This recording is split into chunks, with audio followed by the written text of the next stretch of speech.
Alors, comment créer l'identité de sa marque? Pourquoi ce sujet? Parce qu'au départ, je fais plutôt du site web.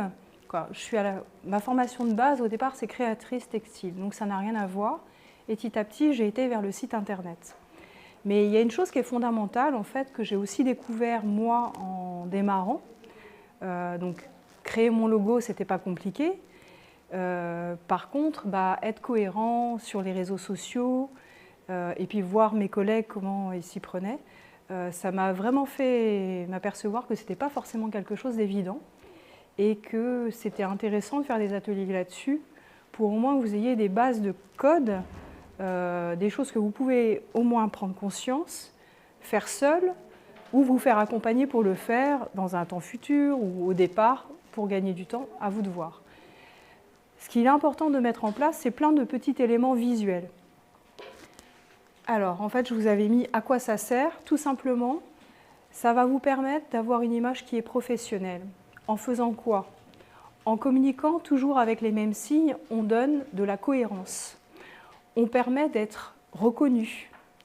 Et en fin de compte, il faut savoir que, notamment sur les réseaux sociaux, on a besoin en moyenne de 6 à 7 interactions avec un visuel pour identifier une marque. Alors vous imaginez si vous, à chaque fois, vous changez de typo, de couleur et qu'on a juste votre petit logo, comment vous allez perdre les gens. C'est pour ça que ces signes-là sont importants. Donc dès le départ, en fait, on prend le temps de se poser la question de ce qu'on a besoin par rapport à son entreprise, par rapport à son secteur, par rapport à ses goûts, pour définir ces petits codes visuels-là qui sont hyper importants et qui vont vous permettre d'avoir une apparence professionnelle qui va vous faire gagner du temps pour qu'on vous prenne au sérieux. Donc c'est ce que je vous ai dit, c'est-à-dire ça inspire de la stabilité, un positionnement professionnel et ça vous permet d'être expert dans votre domaine. Quand on voit que quelqu'un communique toujours de la même façon, en fait on se dit ok, elle est posée, elle est carrée. Et donc ça permet de passer plus au... Enfin, le visuel est important parce qu'il a de l'impact, mais pas qu'à ça. C'est-à-dire aller chercher un peu plus le contenu et qu'est-ce qu'elle propose cette personne. On va commencer à créer le lien en fait et à vouloir lire un peu plus le contenu de ce que propose l'intervenant. Alors, ça c'est l'avant. Bien souvent, c'est une étape où on va peut-être un peu vite. On vous le dit en marketing, et là je vous le dis en design, parce que c'est vachement important. Quel est votre marché? Ce que vous allez vendre, votre prestation? Vous vous adressez à quel type de public? À des femmes, à des professionnels? Vous êtes dans un secteur professionnel très particulier? Vous faites de l'objet? Quelle est votre cible de produits ou de prestations, si vous êtes coach ou thérapeute? Et en fonction de ça, par exemple, un thérapeute déjà va s'intéresser localement parce que ses clients ils sont autour de lui. Donc on va essayer de communiquer en fonction de ça. Est-ce que ce type, par exemple, pour un thérapeute, est-ce qu'on a plutôt, même si ce n'est pas que, un public féminin? Voilà, et on peut faire des choix et en fait on cible son marché au final. On va le faire visuellement et vous allez le faire aussi au niveau de votre contenu écrit, la manière dont vous allez proposer votre offre, où vous allez définir des types de services que vous savez faire, que vous voulez proposer, et qui vont permettre de sélectionner vos clients naturellement. Donc c'est aussi ce qu'on fait en fait en design, on cible son marché. Et on le cible aussi par rapport à ses convictions, ses goûts et ses valeurs. Ça va dans le même sens. Parce qu'on ne peut pas... Alors ce que je vous dis, je pense que c'est des mots que vous entendez tout le temps en ce moment, parce qu'il y a des choses qui sont très actuelles. Vous avez certainement entendu parler de marketing authentique.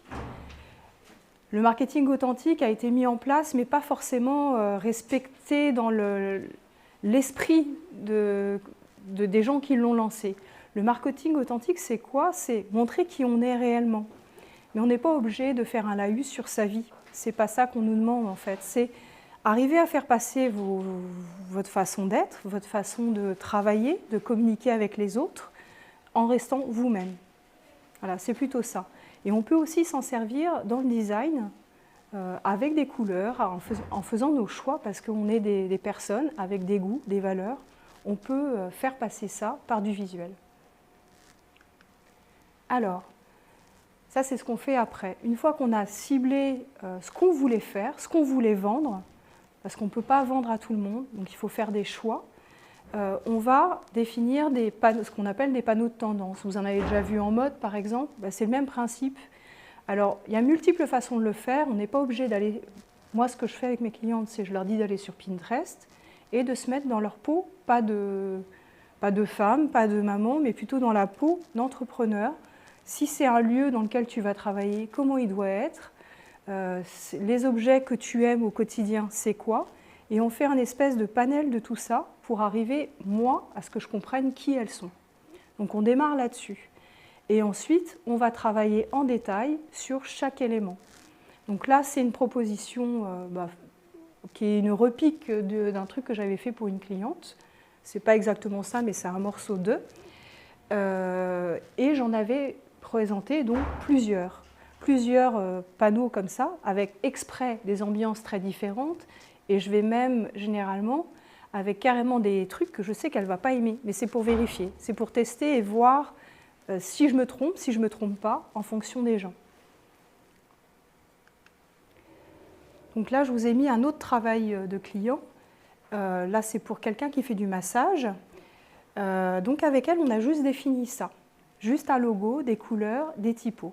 On n'a pas été plus loin, on n'a pas fait de site internet derrière, on a juste fait cette partie-là. Ce qui était important pour elle, c'est qu'elle avait son B existant qu'elle a fait elle-même, avec d'autres gammes de couleurs.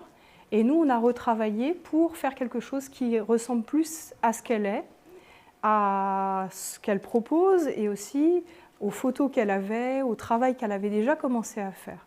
Donc c'est ça la méthode, c'est on prend les gens où ils en sont pour les faire grandir jusqu'à temps que le logo, la marque, vous appartienne suffisamment pour que vous la fassiez vivre vous-même. Parce que le but, il est là.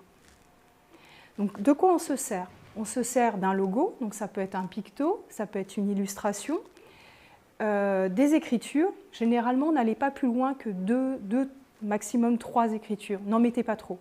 Plus on va simple, alors une police d'écriture, c'est pas juste une lettre et ça s'arrête là. Il y a du gras, il y a différentes... on peut prendre une police avec différents gras d'écriture et jouer avec sur des différents titres, jouer avec des capitales, des petites capitales, du texte en gras. On peut vraiment, même avec une seule police, dire plein de choses différentes. Et on peut la mettre aussi en couleur. Donc on peut vraiment faire des choses avec des éléments très simples, faire quelque chose d'assez élaboré. Donc les couleurs, pareil, 2 à 5 couleurs. On peut utiliser des nuances. Donc ce que vous voyez là, en fait, on avait défini 3 couleurs, mais 2 réelles, le bleu et le jaune, et les couleurs complémentaires. Les couleurs complémentaires, en fait, on s'en sert pour trouver des visuels, des gammes de visuels qui vont rester toujours dans cette cohérence. On s'est mis notre thème et on va chercher dans ces ambiances-là des visuels, des couleurs, des photos qui vont correspondre. Photo professionnelle, c'est le revoir photo. Faites des photos professionnelles. Si vous avez une chose à investir, allez voir un photographe. C'est hyper important. Ayez une belle photo et cette photo, vous la choisissez et allez sur tous vos réseaux. Et soyez vraiment carré, vous ayez la même photo, même si vous en changez dans 6 mois, mais au moins, vous mettez cette photo en ligne et elle est présente sur tous vos réseaux. Vous communiquez pareil, toujours. Et je vous jure que ça change vraiment la donne. J'ai l'air d'une folle un peu comme ça des fois, mais je jure que au moins ça montre que vous êtes constant et c'est l'un des premiers trucs importants. Alors, voilà la déclinaison par rapport au logo de Bleuhen. Donc ça, c'est sur des pubs, on va faire des coms Instagram pour vendre chacun de ces massages. Sa carte que vous voyez là. On a fait aussi des cartes cadeaux ensemble, sa bannière Facebook. Voilà, donc la marque, elle est là, elle est présente différemment, parce qu'on est parti sur des templates différents, que elle, depuis, elle fait évoluer totalement différemment. Mais il y a des codes visuels, il y a des typos qu'on a mis en place ensemble et qu'elle continue d'utiliser. Alors, la notion de couleur. Choisir ces couleurs, on les choisit en prenant en compte ce qu'on a dit tout à l'heure, c'est-à-dire les recherches qu'on fait au début. On va faire ces recherches de couleurs par rapport à son secteur d'activité.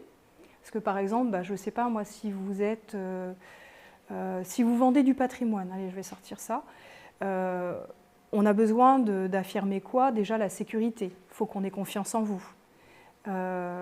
Donc, on ne va pas partir sur des couleurs très girly, on ne va pas partir sur des polices d'écriture très fantasy, genre du type BD ou western. Vous comprenez bien que ce n'est pas cohérent. Donc, c'est dans ce sens-là que quand je vous mets par rapport à votre secteur d'activité, on peut très bien décider à un moment donné d'aller un peu à contresens aussi, de ne pas coller, genre je suis dans un monde médical et prendre que du bleu et du vert.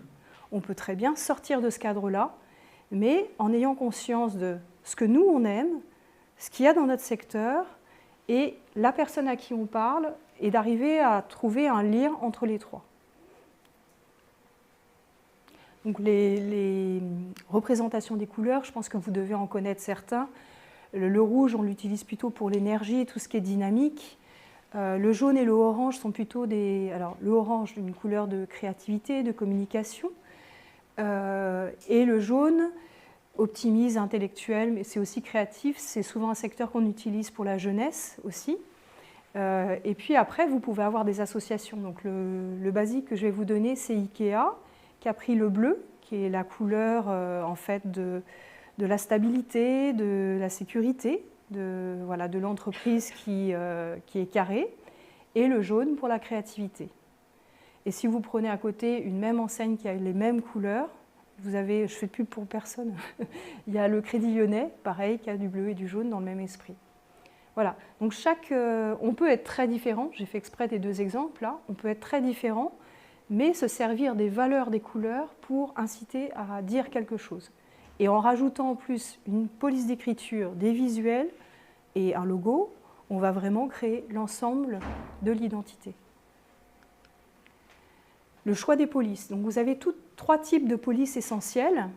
Là, je vous ai mis en fait où vous pouvez trouver des polices d'écriture, et notamment l'un des plus connus pour le web, entre autres, c'est Google Fonts. Vous pouvez même télécharger les polices dessus. Pareil pour Fontsqueriel, par exemple. Creative Market, vous allez pouvoir en acheter, comme MyFont. À savoir qu'en web, il ne faut pas trop de police, parce que ça charge les sites, donc on se sert essentiellement de Google Fonts. On peut avoir Google Fonts, en fait, c'est une bibliothèque de police d'écriture en ligne. On peut se servir on va dire police personnalisée qu'on a été achetée, etc. Mais à savoir que ça va être plus long à charger sur un site, parce qu'on va soi-même aller la chercher et l'installer. Voilà. Donc avec une police d'écriture, on va, pareil, donner un état d'esprit, un style, en fonction de si on va choisir, par exemple, une police avec empattement, c'est ce que vous voyez, c'est une police qui a un pied. C'est des polices qui, au départ, étaient essentiellement utilisées dans la presse, parce que ça facilite la lecture. Donc c'est des polices avec un empattement qui sont très bien, par exemple, un petit peu classique, mais pas toutes, mais elles facilitent la lecture du texte. Mais on peut très bien, par exemple, si vous prenez les grands magazines, je pense à Vogue, qui est l'un des plus connus, c'est une police avec un empattement. Et c'est plutôt pour du titre. Et là, on donne un esprit totalement féminin. Donc voilà, il faut jouer. Je vous parle juste de code visuel, et après, c'est à vous de faire l'ensemble. Donc les polices calligraphiques qui sont très à la mode à l'heure actuelle, on aime bien avoir une police un peu féminine pour un titre, par exemple. Ça peut être un jeu, après, il faut y aller modérément aussi.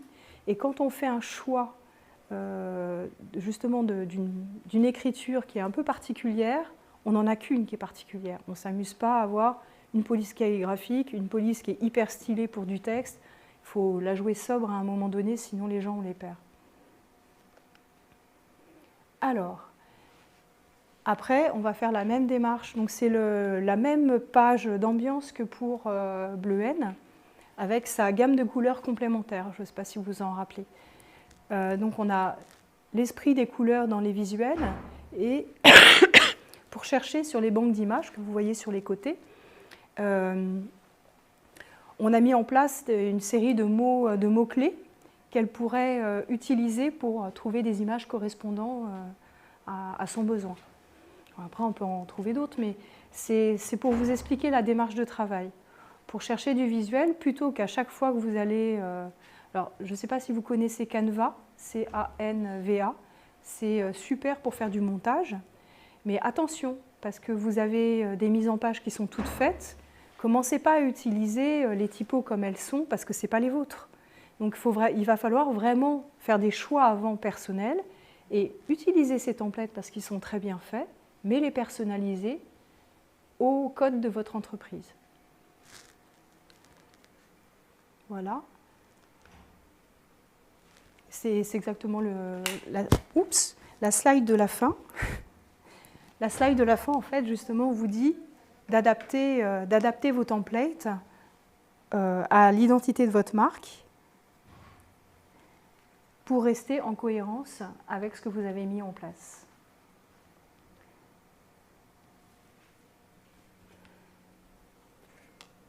Alors, une autre chose que je n'ai pas dit, bon, là, qui est plus du domaine du web, c'est bien aussi, et on peut aussi s'en servir en communication, c'est-à-dire en visuel sur Instagram, c'est bien aussi de définir des couleurs, de choisir une couleur, votre couleur, entre guillemets, une ou deux couleurs qui aient de l'impact.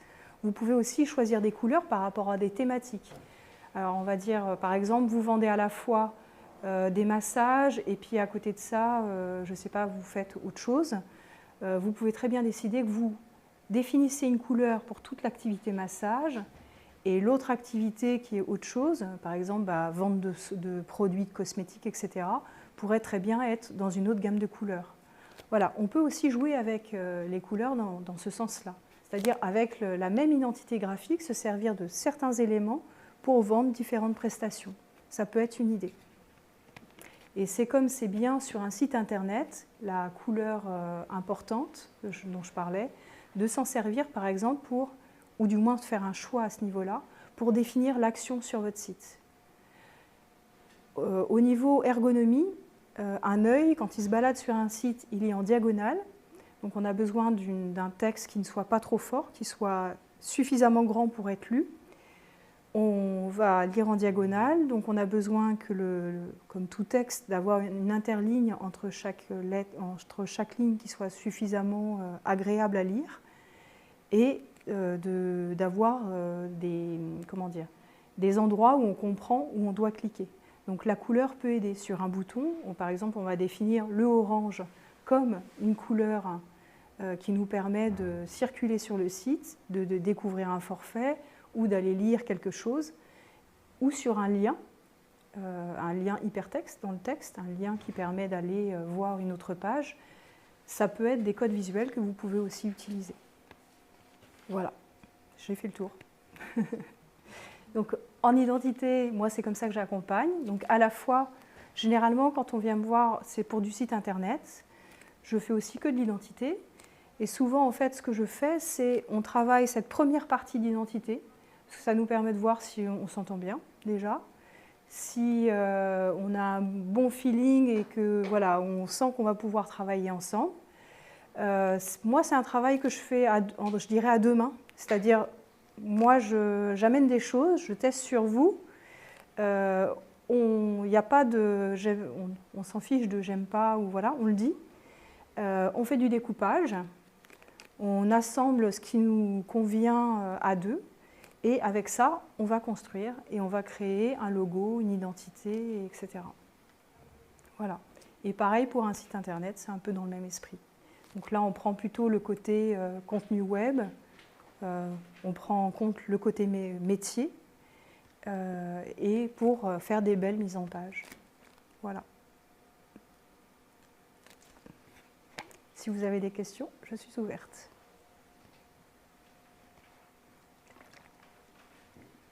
Vous partez de zéro je sais combien de temps Pour une identité? Pour une identité, même jusqu'à... Une identité, en moyenne, on met 15 jours à la créer. Et un site internet, moi, on prend 3 semaines parce que je ne suis pas à 100% avec vous, je vais avoir d'autres projets en cours. Mais il y a des choses que vous avez besoin de mûrir. Donc il y a la partie contenu à rédiger, il y a mon retour où moi je vais donner mon point de vue par rapport à ce que je vois dans votre secteur et dans votre métier. Et donc après je vais vous proposer une mise en page. Souvent en fait quand on fait une première mise en page du texte, et c'est la home qu'on fait, hein, c'est la page d'accueil, de voir le texte, de voir, souvent ça fait des réactions et du retour, un peu comme pour l'identité, ce que j'expliquais sur les différentes planches que je fais, et que des fois je vais vraiment faire un univers que je pense ne pas être, mais vu que la personne m'a parlé de certaines couleurs, etc., je me dis que je vais quand même lui proposer quelque chose, voir si réellement elle veut ça. Parce que souvent, des fois, on peut penser, dans ce que je constate en fait, hein, il y a des personnes qui ont des envies de couleurs. Des fois, je me dis que par rapport à leur marché, pour moi, ça ne fonctionne pas. Et des fois, c'est ce qu'elles croient devoir être le mieux. Donc, voilà, il y a tout un... C'est un process qu'on fait ensemble. Je me posais la question, j'ai compris l'enjeu de stabilité. Ouais. Mais est-ce qu'entre un site internet qui est peut-être plus informel, entre guillemets, et des flyers, est-ce qu'il y a des adaptations à prévoir? C'est pas parce qu'on est constant et qu'on utilise les mêmes choses, c'est un truc qui revient, hein. Même la même police d'écriture sur tous ces flyers, etc., que ça va pas être créatif. On peut se donner suffisamment de marge de manœuvre, justement avec plusieurs typos, en choisissant, par exemple pour le truc de Bleuhen, en choisissant... Ah mince. Ah, ça c'est pas moi. Merde, je vais faire des conneries. Ah, c'est déjà... Oui, c'est celui d'après qui a été placé, c'est ça? Bon, tant pis. C'est pas grave. Bon. Je sais pas, j'ai pas réussi. Là, je suis sur autre chose. Ah, oui, ça y est, ok. Voilà, c'est ça. Quand on reprend ça, par exemple, c'est pour cette bonne raison que je lui ai pris cette couleur, cette typo en plus, qui nous a permis de faire des titres un peu flash, tout en ayant deux autres polices pour son futur site qui n'ont rien à voir. Et ça, peut-être qu'on l'utilisera un petit peu sur son site, mais vraiment de façon très flash, quoi. Pas... Parce que déjà, c'est les polices, bien souvent, qui ne se prêtent pas à faire autre chose qu'un petit titre. Parce que des fois, les typos sont sympas, mais sur des mots courts, pas forcément sur une petite phrase, ok, mais dès qu'on dépasse une phrase et qu'il y a un retour à la ligne avec une interlignage, généralement, on s'aperçoit que ce n'est pas si fait pour ça, en fait. Donc on peut très bien, même en ayant mis en place que 2 couleurs, parce qu'on peut varier les visuels, on peut avoir des gammes de visuels différentes, et avoir le logo présenté des fois en bleu, des fois en blanc. On peut très bien amener des choses différentes. Amener des cadres aussi, on a amené des cadres par moment. Puis en changeant de template aussi, on va amener des choses différentes. Donc ça donne cette impression d'être un peu rigoureux, mais au final, ça va vous savez sur quoi vous partez. En fait, vous ne vous posez plus la question de quelle couleur, quel machin. Vous avez votre gamme, donc vous ne vous cassez plus la tête avec ça. Et c'est en fin de compte beaucoup plus facile pour créer du visuel. Parce que vous avez votre ligne conductrice, en fait.